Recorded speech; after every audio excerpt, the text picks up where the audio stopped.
Asian university for উইমেনের speciality বোধহয় এই জায়গাটাতে যে তারা তাদের শিক্ষার্থীদেরকে এতটা আত্মবিশ্বাসী করে তুলতে পারে যে তাদের সামনের দিকে এগিয়ে যাওয়ার একটা আলাদা সাহস তৈরি হয়।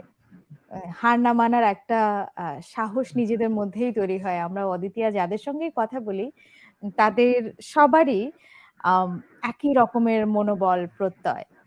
একদম শেষ মুহূর্তে আমরা সালমা যদি আপনি আ আপনার ইউনিভার্সিটির কাউকে কিছু বলতে চান, ছোট বোনদেরকে কিছু বলতে চান, আপনার স্বপ্ন, আপনার পরিবার নিয়ে যদি কিছু বলতে চান, আপনার কথা শুনে আমরা আজকের অনুষ্ঠান শেষ করব।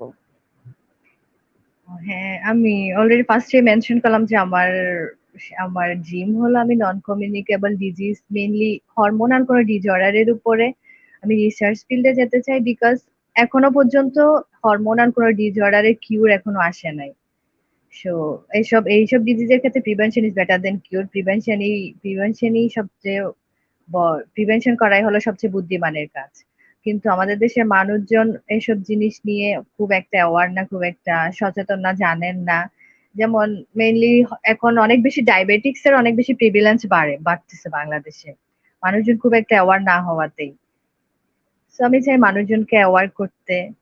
আর এই ফিল্ডে যদি সম্ভব হয়, এটা অনেক ব্রড একটা ড্রিম, যদি সম্ভব হয় কখনো পারি যে ড্রাগ ডিসকভারির ক্ষেত্রে আমি কিছু কন্ট্রিবিউশন করতে চাই।